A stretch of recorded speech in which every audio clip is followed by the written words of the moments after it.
नमस्कार, मी विशाल परदेशी. या बुलेटिनमध्ये आपलं सगळ्यांचं स्वागत. सुरुवात करूयात महत्त्वाच्या बातमीने. राज्याचे पर्यावरण मंत्री आदित्य ठाकरे सध्या औरंगाबादच्या दौऱ्यावरती आहेत आणि आज ते जगप्रसिद्ध अजिंठा लेणीला भेट देणार आहेत. अजिंठा लेणीच्या पायथ्याशी उभारलेल्या प्रतिकृती संबंधी महत्त्वाचा निर्णय ते घेऊ शकतात. तसंच आज दिवसभर ते अजिंठा इथे असणार आहेत. अजिंठ्याला जाताना ते सिल्लोडमधील विविध विकास कामांचा शुभारंभ त्यांच्या हस्ते केला जाईल. त्याचं उद्घाटन होईल आणि कालच ते औरंगाबादमध्ये दाखल झाले. यावेळी औरंगाबादमध्ये पर्यटनाच्या दृष्टीने काय उपाययोजना करता येईल याचा आढावा ते घेणार आहेत आणि येत्या 5 ते 6 दिवसात औरंगाबादमधील पर्यटन स्थळ सुरू करण्याचा निर्णय होऊ शकतो असं त्यांनी सांगितलंय. तसंच औरंगाबादमध्ये पर्यटनासाठी स्वतंत्र अधिकार असलेलं कार्यालय सुरू करावं का, तसंच डेक्कन ओडिसीसाठी टेंडर मागवण्याचा प्रयत्न सुरू करणार असल्याचं आदित्य ठाकरेंनी म्हटलंय.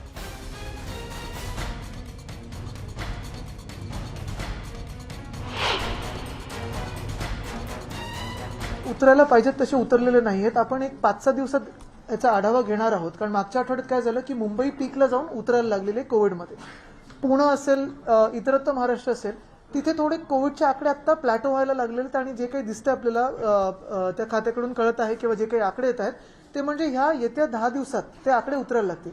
इकडच्या स्थानिकांच्या काळजीपोटी आणि जे काही आपल्याला इथे निर्णय घ्यायला लागतात, जिथे निर्बंध लावावे लागतात, पुढच्या आठवड्यात पर्यटनचे जे काही विभागाचे निर्बंध आहेत त्याच्यावर मुख्यमंत्री महोदयांबरोबर आम्ही रिव्ह्यू घेऊ आणि गरजेचे आहेत तिथे कमी करू. आणि याच विषयी अधिक माहिती आपण जाणून घेणार आहोत. आमचे औरंगाबादचे प्रतिनिधी सिद्धार्थ गोदाम आत्ता क्षणाला आपल्याबरोबर आहे. त्याच्याकडनं आपण जाणून घेऊयात की एकूणच कशा पद्धतीने असणार आहे हा आदित्य ठाकरेंचा दौरा. सिद्धार्थ, पर्यटनाची राजधानी म्हणून औरंगाबाद नगरीला ओळखलं जातं आणि ज्यावेळेस राज्याचे पर्यटन मंत्रीच तिथे भेट देत आहेत किंवा दौरा करणार आहेत तर काय याचं विशेष महत्त्व म्हणता येईल? विशाल, विशेष महत्त्व यासाठी आहे की आपल्याला माहिती आहे कोरोनामुळे अनेक दिवसांपासून जे आहे पर्यटन स्थळं सगळी बंद आहेत आणि औरंगाबाद जिल्ह्यातली अजिंठा आणि एल्लोरा जगप्रसिद्ध लेण्या बंद आहेत. मात्र ते आल्यामुळं आता काल एक बैठक झाली. त्या बैठकीमध्ये संबंधित कोरोनाचा आढावा घेतला गेला आणि आज ते अजिंठ्याला जातात. हे अत्यंत महत्त्वाचा विषय आहे. कारण माहिती आहे आपल्याला की अजिंठ्याच्या पायथ्याशी एक रिप्लिका तयार केलेली, म्हणजे जशी अजिंठा लेणी आहे तशी खाली कृत्रिम लेणी तयार केलेली आहे. मात्र त्या ठिकाणी पर्यटकांचा प्रतिसाद नसल्यामुळे लाईट बिल थकलेलं आहे आणि पाणी बिल थकल्यामुळे तो भव्य प्रोजेक्ट सध्या बंद पडून आहे. मग त्या ठिकाणी त्या प्रोजेक्टच्या जागी काय करायचं का, नवीन प्रकल्प आणायचं का, याबद्दल महत्त्वाची बैठक त्या ठिकाणी होणार आहे. आणि अजिंठ्याच्या जे काय अडीअडचणी आहेत त्याबद्दलही केंद्र सरकारचे अधिकारी आणि राज्य सरकारचे अधिकारी त्या ठिकाणी उपस्थित असणार आहे आणि लेणीचा रस्ता सुद्धा तो बदलण्याचा प्रयत्न या ठिकाणी केला जाणार आहे. दुसरी महत्त्वाची गोष्ट अशी आहे की ते अजिंठ्याला औरंगाबादहून जात असताना मध्ये सिल्लोड लागतं आणि सिल्लोडचे आपल्याला राज्यमंत्री अब्दुल सत्तार याचा राजकीय फायदा घेणार नाहीत असं होणार नाही.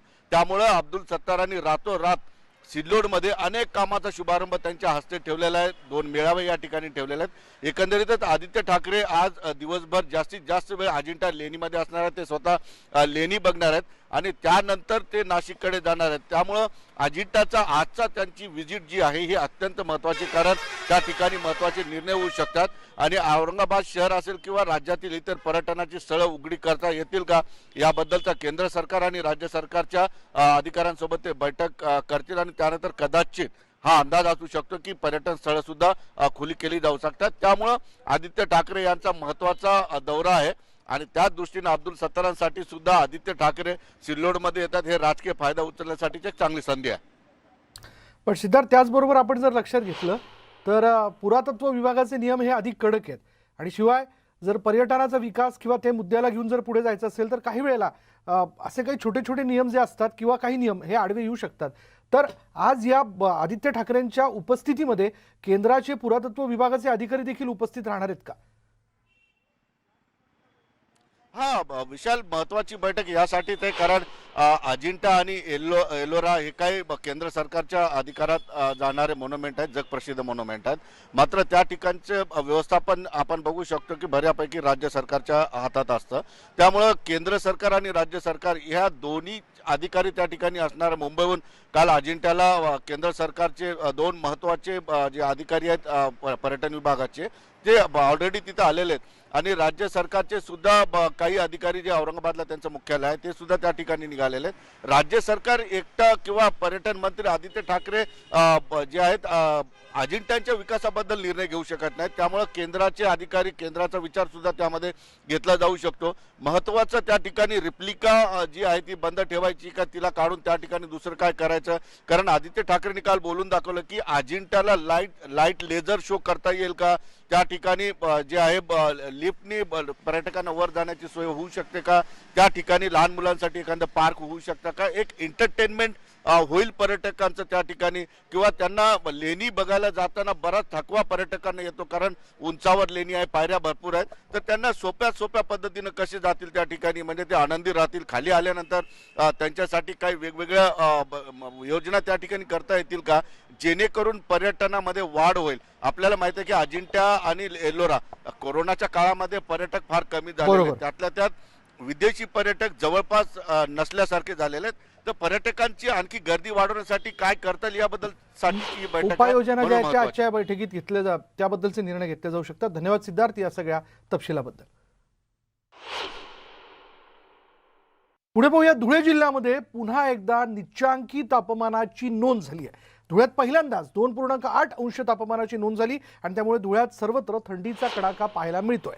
थंडीमुळे या ठिकाणी जनजीवन विस्कळीत झाले. थंडीमुळे मुक्या प्राण्यांचे देखील मोठ्या प्रमाणात हाल होत आहेत. दरम्यान गेल्या 4 दिवसांपासून तापमान 5 अंशांखाली आहे आणि या शीतलहरीचा जनजीवनावर परिणाम झाल्याचं आपण बघतोय. सोबतच रब्बी पिकांना आणि फळबागांना या शीतलहरीचा फटका बसतोय. एवढा कडाक्याच्या थंडीची सवय नसल्याने घराबाहेर पडण्याचं देखील लोक टाळत आहेत. तसं मुश्किल झालंय आणि अजून काही दिवस तापमान अशाच पद्धतीने निच्चांकी नोंदवलं जाईल असा अंदाज हवामान विभागाने वर्तवलाय.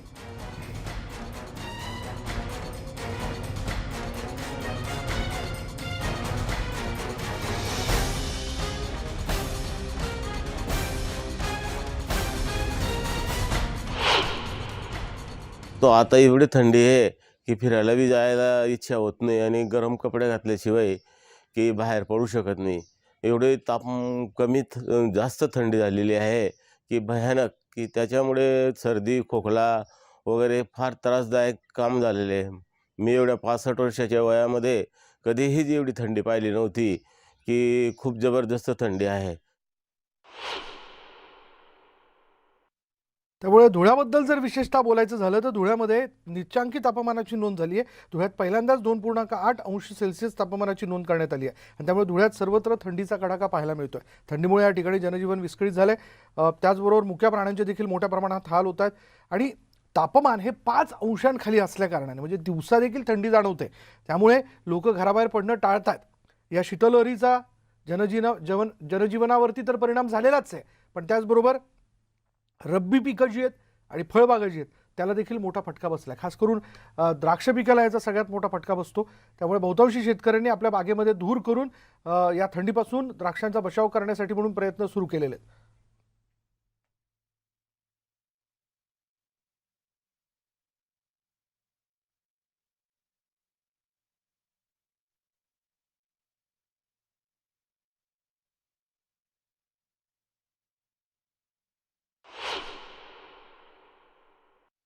आणि याच विषयी आपण बोलणार आहोत. आमचे धुळ्याचे प्रतिनिधी दीपक बोरसे आत्ता क्षणाला आपल्याबरोबर आहे, कारण धुळ्यामधली परिस्थिती जाणून घेणं या अर्थाने महत्त्वाचं आहे, कारण कडाक्याची थंडी. दीपक, आम्ही तुझ्या पेहरावावरनं ओळखू शकतो. कानटुपी घातल्याशिवाय पर्यायी स्वेटर घालणं तर फार आवश्यक आहे, कारण या थंडीपासून स्वतःचा बचाव करणं फार आवश्यक आहे. काय नेमके म्हणजे या शीतलहरीमुळे काय परिणाम धुळ्यामध्ये दिसून येत आहेत? नक्कीच विशाल, धुळे जिल्ह्याचा विचार केला, धुळे जिल्हा हा महाराष्ट्रातलं दुसरं महाबळेश्वर झालं की काय असं जणू धुळेकरांना आता अनुभूती येते. कारण की गेल्या 4 ते 5 दिवसांपासून धुळे जिल्ह्यातल्या तापमानाचा जो पारा आहे तो प्रचंड खाली आला आहे. कारण की धुळे जिल्ह्यातल्या इतिहासातलं सर्वात निचांकी तापमान आज नोंदलं गेलं आहे. 2.8 8 अंश सेल्सिअस इतकं कमी तापमान आज धुळ्यात नोंदलं गेलेलं आहे. अतिशय कडाक्याची थंडी आता धुळ्यात पडते आणि जणू काही महाबळेश्वरपेक्षाही कमी इतकं तापमान या ठिकाणी झालेलं आहे. थंडीचा परिणाम इतका मोठा आहे कारण की उत्तर भारतात जे काही शीतलहरी येत आहेत त्या शीतलहरींमुळे संपूर्ण जिल्ह्यामध्ये याचा परिणाम जो तो जाणवतोय. जनजीवन विस्कळीत झालेलं आहे. रात्रीचा विशेष थंडी असतेच, पण विशेष म्हणजे पहाटेपासून म्हणजे अगदी दुपारी सुद्धा बाहेर पडताना स्वेटर आणि उबदार कपडे घातल्याशिवाय बाहेर पडता येत नाहीये. आणि महत्त्वाचं म्हणजे मुके प्राणी असतील, जनावर असतील, जे पशुपालक आहेत त्यांना देखील आता मोठा प्रश्न पडला आहे की या सगळ्या प्राण्यांची नेमकी त्यांची राखण कशी, कारण थंडी एवढी मोठ्या प्रमाणात पडते. महत्त्वाचं म्हणजे रब्बीचा हंगाम जरी असला तरी कडाक्याच्या थंडीमुळे या सगळ्या हंगामामध्ये या थंडीमुळे त्या पिकांवर देखील आता त्याचा फटका बसतोय. महत्त्वाचं म्हणजे गेल्या 4 ते 5 दिवसांपासून सातत्यानं धुळे जिल्ह्याचे तापमान हे 5 अंश सेल्सिअस खाली. त्यामुळे बाहेर पडताना आता हवामान खात्याच्या वतीनं पण हा इशारा देण्यात गेला आणि येणारे आणखी 4 ते 5 दिवस हा जे काही तापमानाचा जो हा सगळा हे वातावरण आहे, ही जी काही थंडी ती अशीच राहणार आहे. त्यामुळे नागरिकांनी बाहेर पडताना विशेष काळजी घेणं गरजेचं आहे, कारण की धुळे जिल्ह्यामध्ये आणि विशेष करून शहरामध्ये आता थंडीमुळे जी काही कडाक्याची थंडी पडते त्यामुळे सर्दी असेल, ताप असेल, अनेक व्याधी ज्या आहेत त्या बळावल्या आहेत, त्याचे रुग्ण आता वाढलेत. त्यामुळे नागरिकांनी काळजी घेणं अत्यंत गरजेचं आहे.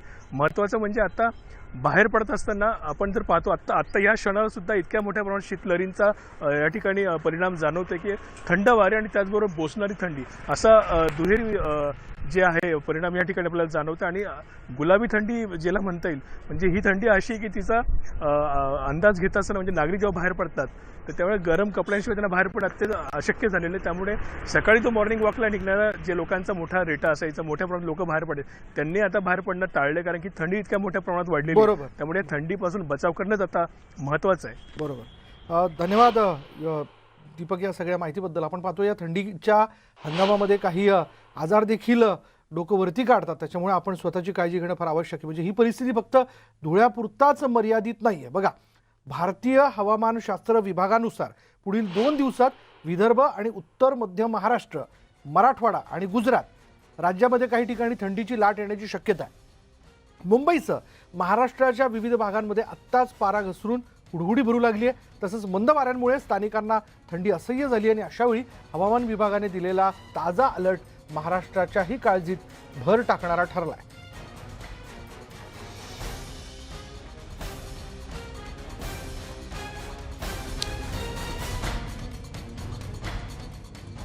जाऊयात यानंतर राज्याच्या उपराजधानीमध्ये. याचं कारण असं तिथे देखील कडाक्याची थंडी आहे. आज नागपूरचा पारा जर आपण लक्षात घेतला हा 8.3 अंश सेल्सिअसवर होता. विदर्भात सर्वाधिक कमी नागपूर इथे, म्हणजे विदर्भामध्ये एकूण विदर्भाचा जर आपण विचार केला तर सगळ्यात कमी तापमान हे नागपूरमध्ये नोंदवलं गेलंय. विदर्भात सोमवारपासून थंडीची तीव्रता परत वाढली असून आणखी 1 दिवस ही थंडीची लाट राहण्याची शक्यता वर्तवली जाते. सकाळच्या वेळेस घराबाहेर उबदार कपडे घातल्याशिवाय बाहेर पडणं अवघड झालंय आणि शहरात ठिकठिकाणी शेकोटी लावलेल्या दिसत आहेत. ऐसे उत्तर भारत से ठंडी हवाएं आ रही है हमारे यहाँ पे, तो जिसके कारण टेम्परेचर एकदम सडनली फॉल हुआ. 3 से 4 डिग्री जो टेम्परेचर जो है मिनिमम टेम्परेचर सभी जगह गिरा है. और विदर्भ में कुछ जगह पे शीतलहर की स्थिति, खासकर वाशिम, यवतमाल, यहाँ पे शीतलहर की स्थिति बनी हुई है. और नागपुर में भी temperature minimum temperature 10 degree Celsius पहुंच गया है. और अभी उत्तरी हवाएं लगातार कंटिन्यू रहेगी. अभी 2-3 दिन तक अभी इसमें कोई परिवर्तन नहीं दिख रहा है.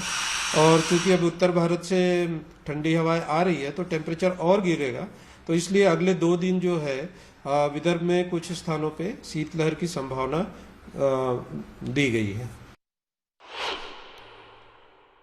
उपराजधानी गारठली आहे आणि नेमकी तिथे काय परिस्थिती हे जाणून घेऊयात. आमचे प्रतिनिधी तुषार कोहळे आपल्यासोबत आहेत. तुषार, नागपूरमध्ये जसं बघायला गेलं तर नागपूरकर हे म्हणजे काय म्हणूयात की त्यांची दिनचर्या सकाळी मॉर्निंग वॉकने खरं तर सुरू होते, पण या थंडीमुळे या सगळ्या वेगवेगळ्या रोजच्या रुटीनवरती परिणाम झाल्याचं दिसून येतंय का?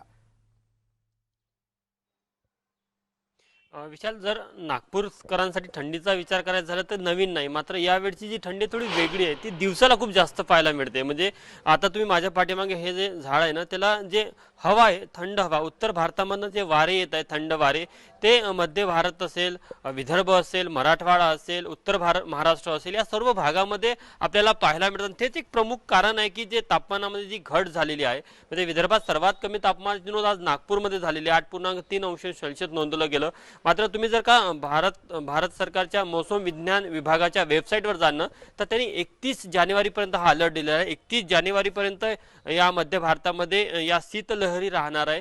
त्यामुळे पुढचे आणखी 2-3 दिवस उत्तर भारत असेल, सोबतच मध्य भारत आणि विदर्भ, मराठवाडा, उत्तर महाराष्ट्र इथे देखील या थंडीच्या लाटा आपल्याला पाहायला मिळणार आहे. विशेष करून जनजीवन जे विस्कळीत झालं ते दुपारचं जनजीवन विस्कळीत झालं, कारण की रात्रीच्या वेळेला थंडी राहते तर लोक घरामध्ये राहतात, म्हणजे दिवसाला कामानिमित्त लोक जेव्हा बाहेर निघतात आणि हे थंड वारे जेव्हा त्यांच्या शरीराला स्पर्श करतात की त्यामुळे आणखी जास्त नागरिकांना त्रास होतो. आणि विशेष करून जर का तुम्ही नागपूर किंवा बरोबर. विदर्भामध्ये बघायचं झालं ना तर जास्तीत जास्त घरोघरी आपल्याला सर्दी, खोकला, तापाचे रुग्ण पाहायला मिळतात. वरून कोरोनाची लाट तिसरी, त्यामध्ये लोकांच्या मनामध्ये आधीच भीती आणि यामध्ये थंडीने भर टाकलेली आहे. त्यामुळे बरोबर. थोडा जरी ताप आला तर अनेकांच्या मनामध्ये शंका येते की कोरोना तर झाला नाही ना.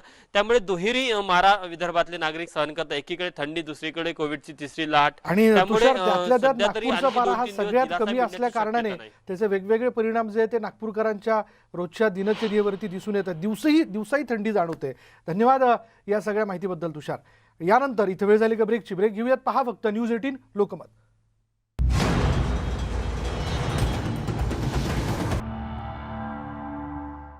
ब्रेकनंतर पाहूयात एक दुःखद बातमी अशी आहे की ज्येष्ठ साहित्यिक आणि सामाजिक कार्यकर्ते डॉक्टर अनिल अवचट यांचं निधन झालं आहे. पुण्यातील राहत्या घरी सकाळी 9:15 वाजता त्यांनी अखेरचा श्वास घेतला. डॉक्टर अनिल अवचट यांचं पुण्यात 77व्या वर्षी निधन झाल्याचं कळतंय. डॉक्टर अनिल अवचट हे ज्येष्ठ साहित्यिक, सामाजिक कार्यकर्ते म्हणून त्यांची ओळख. त्यांचं दीर्घ आजाराने निधन झाल्याचं कळतंय. पत्रकार नगरातील त्याच्या राहत्या घरी त्यांनी अखेरचा श्वास घेतला. डॉक्टर अनिल अवचट यांचं मराठी साहित्यात देखील मोलाचं योगदान राहिलं. त्याचबरोबर मुक्तांगणच्या माध्यमातून व्यसनमुक्तीवरती त्यांनी मोठं कार्य केलं. त्याच विषयी आपण बोलणार आहोत. आमचे पुण्याचे प्रतिनिधी वैभव सोनवणे आपल्याबरोबर आहे. वैभव, खरं तर आपल्या पिढीपर्यंत तरी कोणाला हे वेगळं सांगण्याची गरज नाही की डॉक्टर अनिल अवचट यांचं समाजात काय योगदान राहिलं, पण त्यांचं जाणं म्हणजे एकूणच येणाऱ्या कालावधीत आणखीन या कार्याला वेग मिळावा या दृष्टीने तो वेग जो आहे तो कुठेतरी खुंटला किंवा थांबला असं म्हणायचं का? विशाल, अत्यंत दुर्दैवी बातमी. खूप मोठा माणूस गेलाय असं म्हणावं लागेल अनिल अवचटांच्या जाण्यामुळे. त्यांचं साहित्यातलं योगदान हे मोठं आहेच, मात्र त्याही पेक्षा व्यसनमुक्तीसाठी त्यांनी जे काम केलं, मुक्तांगण सारखी जी संस्था उभी राहिली, ज्या संस्थेनं अनेकांना नवी आयुष्य जी आहेत ती दिली. व्यसनमुक्तीची संकल्पना जी आहे ती प्रत्यक्षात आणून व्यसनाधीन झालेल्या किंवा आयुष्याच्या एका टोकाला गेलेल्या नैराश्याच्या अनेक जणांना त्यांनी मुक्त प्रवाहात आणलं. योग्य वेळी आता या मुक्तांगणची सगळी जबाबदारी जी आहे ती त्यांच्या मुलींना आणि इतर सहकाऱ्यांनी घेतली. मात्र ही संकल्पना जी त्यांनी मांडली आणि ती प्रत्यक्षात आणली ती अत्यंत महत्वाची होती.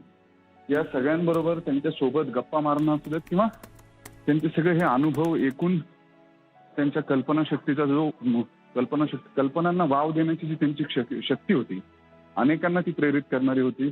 नैराश्यातून बाहेर निघण्यासाठी किंवा छंदांची जोपासना करण्यासाठी ज्या पद्धतीनं तुम्ही काम करायला हवं त्याबाबत जे ते सतत मार्गदर्शन करत राहायचे, प्रबोधन करत राहायचे, अनेक जण भेटायचे. या सगळ्यांना अनिल अवचट यांना भेटल्यानंतर एक नवी ऊर्जा मिळायची. हे सगळं जे ते आता होणार नाही. आणि 2 महिन्यांपूर्वी ते घरामध्ये घसरून पडले होते. त्यांच्या मांडीचं हाड फ्रॅक्चर झालं होतं, गंभीर जखमी झालेले होते ते. त्याच्यानंतर त्यांना संचेती रुग्णालयामध्ये नेण्यात आलं. तिथे त्यांच्यावरती उपचार सुरू होते. 2 दिवसांपूर्वी खरं तर ते बरे झाले होते असं सांगण्यात येत होतं. डॉक्टर आनंद नाडकर्णी आणि त्यांची टीम जी आहे त्यांच्या ऑब्झर्वेशनमध्ये त्यांच्यावरती उपचार सुरू होते. मात्र आज सकाळी अचानक 9 वाजेच्या सुमारास, 9:15 वाजेच्या सुमारास ते काहीच हालचाल करत नाहीत असं कुटुंबियांच्या लक्षात आल्यावरती डॉक्टरांना पाचारण करण्यात आलं आणि डॉक्टरांनी तपासल्यानंतर त्यांनी अनिल अवचट यांचं निधन झाल्याचं सांगितलंय. पुढची अंत्यसंस्कार किंवा इतर गोष्टी ज्या आहेत त्या कशा पद्धतीनं करण्यात येतील याबाबत कुटुंबियांमध्ये चर्चा सुरू आहे. मात्र एक नक्की, अत्यंत मोठा माणूस गेलाय. फार मेहनतीनं अशी माणसं तयार होतात जी एक सतत आपल्या आजूबाजूला सकारात्मकता पेरत राहतात. त्यापैकी अनिल अवचट एक होते. अनेकांच्या आयुष्याला त्यांनी दिशा दिलेली होती आणि या सगळ्याचा कुठलाही अहम नव्हता त्यांच्याकडे. ज्या पद्धतीनं ते सचोटीनं काम करत होते, मुक्तांगणसाठीचं काम असेल किंवा मुक्तांगणच्या बाबतीतली कल्पना ज्या पद्धतीनं त्यांनी अंमलामध्ये आणली, प्रत्यक्षात अंमलामध्ये आणली, ती अत्यंत मोठी आहे. ही सगळी अनेक पिढीच्या पिढी ज्या व्यसनांनी बर्बाद होऊ शकल्या असत्या किंवा अनेक उदाहरणं तशी तयार झाली असते, असे अनेक जण आहेत जे पूर्ण आयुष्यातून एका बाजूला नाही होते आणि आयुष्यात काहीच दिसत नसताना अनेक जण या व्यसनमुक्ती केंद्रामध्ये आले, मुक्तांगणमध्ये, आणि तिथून खरं मुक्तांगणच्या यशानंतर म्हणा किंवा मुक्तांगण नंतर व्यसनमुक्ती केंद्रांच्या चळवळी सुरू झाल्या. अक्षरशः महाराष्ट्रभरामध्ये अनेक ठिकाणी ही व्यसनमुक्ती केंद्र काढण्यात आली. या सगळ्यामुळे जी व्यसनाच्या गर्दीत अडकलेली मुलं होती, नवी पिढी जी होती, या पिढीला पूर्वपदावर आणायचं काम मुक्तांगणने केलं आणि त्याची बरोबर. सर्वस्वी मुक्तांगणच्या प्रेरणा ही अनिल माध्यमातून डॉक्टर अनिल अवचट यांचं काम वैभव फार मोठं राहिलं आहे. आपल्याबरोबर कवी साहित्यिक अशोक नायगावकर देखील आहेत. अशोक नायगावकर सर, मुक्तांगणाची गोष्ट, गर्द अशी वेगवेगळी पुस्तकं खरं तर त्यांच्या माध्यमातून साहित्य विश्वात आली. आज मुक्तांगणचा आधारवड हरपलाय. खरं तर ज्या क्षेत्राकडे साहित्यिकांचं किंवा समाजातल्या जाणत्या लोकांचं लक्ष द्यायला पाहिजे होतं, त्या सगळ्या लोकांना त्यांचं जगणं काय आहे हे अनिल अवचटांनी मराठी साहित्यात आणलं. वेगवेगळ्या, अगदी कुठलं आपण ज्याला भंगार असं म्हणतो, असं सगळं जे जगणं आहे डाऊन ट्रॉडनचं, तळागाळातलं, ते जगणं त्यांनी साहित्यात आणलं. खरं तर त्यांची निवड साहित्य संमेलनाला अध्यक्ष म्हणून व्हायला पाहिजे होती, किंवा अगदी खरं तर मी असं म्हणत होतो की काल ज्या पद्म पुरस्कार झाले त्याच्यामध्ये महाराष्ट्रातल्या खरं तर एकाही साहित्यिकाचं कुठलं नाव नाही अलीकडच्या काळात. अनिल अवचट हे त्यासाठी त्यांचं जे सामाजिक योगदान आहे, म्हणजे एका बाजूला नुसते लिहिणारे लोक असतात, चांगलं लिहिणारे लोक असतात, पण त्याचबरोबर समाजामध्ये काहीतरी रचनात्मक असा मार्ग दाखवणारे असे जे लोक असतात, तर त्या दोन्हीचा संगम अनिल अवचटांमध्ये झालेला होता. ते माझे स्नेही होते. माझे काही कार्यक्रम त्यांनी ऐकलेले आणि ते फार सुंदर भाषण, म्हणजे गोव्यात आत्ता 2-3 वर्षापूर्वी आम्ही एकत्र होतो त्या संमेलनामध्ये. त्यांचं जे भाषण झालं अध्यक्षपदावरून केलेलं, तेही भाषण इतकं विस्मित करणार, म्हणजे ठक्क व्हावं असं या माणसाकडे एक वेगळी अशी दृष्टी होती. आणि ते गेल्यामुळं खऱ्या अर्थानं खरं तर आपण पोकळी हा शब्द वापरतो, पण खरोखरच एक महाराष्ट्राने एक चांगला माणूस, चांगला कार्यकर्ता, चांगला लेखक, अष्टपैलू व्यक्तिमत्व हे आपण गमावलेलं आहे. माझी त्यांना मनोमन श्रद्धांजली, आदरांजली. धन्यवाद. आमच्याशी बोलल्याबद्दल. आता क्षण अत्यंत दुःखद म्हणता येईल, कारण ज्येष्ठ लेखक, साहित्यिक, मुक्तांगणच्या माध्यमातून अनेकांना व्यसनमुक्त करून सकारात्मक दिशा दाखवणारे असे डॉक्टर अनिल अवचट आज आपल्यामध्ये नाही आहेत. न्यूज 18 लोकमतची त्यांना श्रद्धांजली. या दुःखद बातमीनंतर या बुलेटिनमध्ये इथेच थांबणार आहोत. पहा फक्त न्यूज 18 लोकमत.